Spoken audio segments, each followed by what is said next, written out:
Bonjour à tous, bienvenue à la pensée du jour. Aujourd'hui, je vais vous emmener directement dans la parole de Dieu, en Proverbes, au chapitre 4 et verset 23. La Bible nous dit, garde ton cœur plus que toute autre chose, car de lui viennent les sources de la vie. Et ce que je veux partager avec vous, ce que j'ai à cœur de vous dire aujourd'hui, c'est garde ton cœur. Garde ton cœur dans le sens où aujourd'hui, j'entends beaucoup de gens dire, ah, mais vous savez, euh, Jésus-Christ est amour, il nous a tout pardonné déjà d'avance, donc il nous aime. Alors, peu importe ce que l'on fait, c'est pas grave, puisque nous ne sommes plus sous la loi, donc pas la peine de s'inquiéter avec ça. Euh, Voyez-vous, la Bible nous dit, en effet, oui, que nous ne sommes plus sous la loi, mais Jésus dit quelque chose d'intéressant ici en Matthieu 5 au verset 17. Il nous dit, ne croyez pas que je sois venu pour abolir la loi ou les prophètes, mais je suis venu non pour abolir, mais pour l'accomplir. Amen. Et en d'autres endroits, nous dit, un malheur à celui qui enlève. Amen. Peu importe même la moindre petite chose de la loi. Amen. Donc Jésus, en venant accomplir la loi, en réalité, qu'est-ce qu'il fait? C'est qu'en réalité, il vient nous introduire à une loi encore plus supérieure. C'est-à-dire quoi?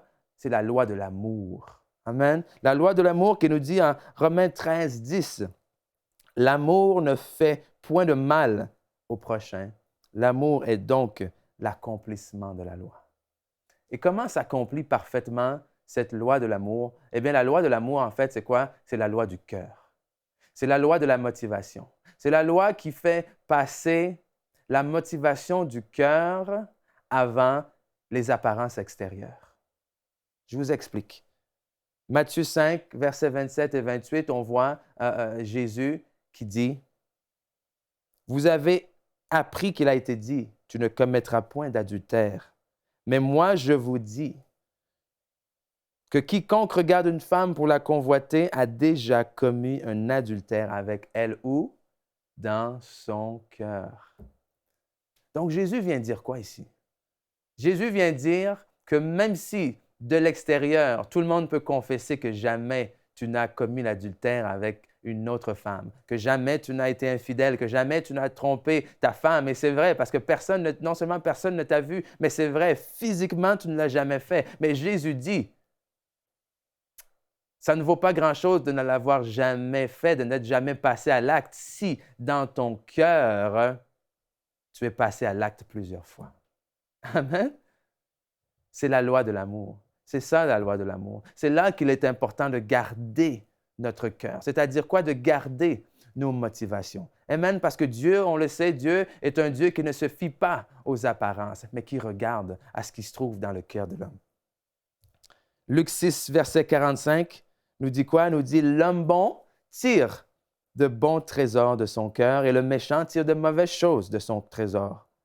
Car c'est de l'abondance du cœur que la bouche parle. C'est de l'abondance du cœur que la bouche parle. Trop souvent, nous focusons sur les fruits. Amen. Et la Bible nous dit, nous exhorte à porter les bons fruits. Amen. Mais trop souvent, nous focusons sur les fruits, donc nous tentons par nos propres forces de produire de bons fruits, de montrer aux gens que nos fruits sont bons. Mais Jésus nous dit, veillez d'abord sur votre cœur.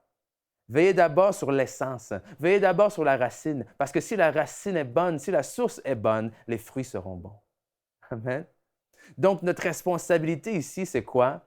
C'est pas d'essayer de produire, mais c'est de tout faire pour être. De tout faire pour être ce que la parole de Dieu désire que nous soyons. C'est de tout faire pour que dans notre cœur se trouvent les bonnes motivations. Amen. Donc, c'est à nous d'examiner notre cœur, examiner le pourquoi nous faisons les choses, examiner le résultat que nous voulons en tirer. Amen. Nos motivations cachées. Parce que on peut aller à l'église le dimanche, amen. On peut chanter, taper des mains, louer, lever les mains en l'air, amen, prier à voix haute. Toutes ces choses peuvent impressionner les gens autour. Toutes ces choses peuvent montrer, et les gens peuvent nous voir et se dire, waouh, waouh, voyez comme cette personne est spirituelle, voyez comme elle loue le Seigneur, voyez comme... Mais Dieu lui voit notre cœur. Voit à quel point une personne peut avoir les mains en l'air, amen, tout en gardant dans son cœur de la rancune contre son voisin, tout en ne désirant pas parler à son frère ou à sa sœur qui est assis à côté de lui, tout en manquant de pardon, tout en murmurant dans son cœur. Amen. Et c'est là qu'intervient la loi de l'amour. C'est là qu'intervient la loi du cœur. Jésus dit, ce n'est plus suffisant de simplement essayer d'accomplir la loi.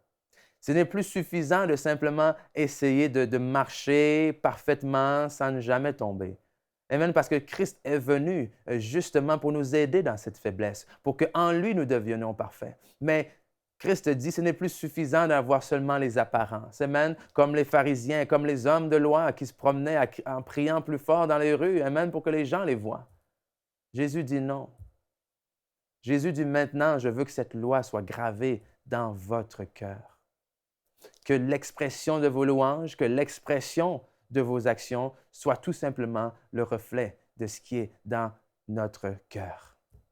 Alors, je vous exhorte aujourd'hui, gardez votre cœur. Demandez à Dieu de vous aider à examiner, à sonder votre cœur.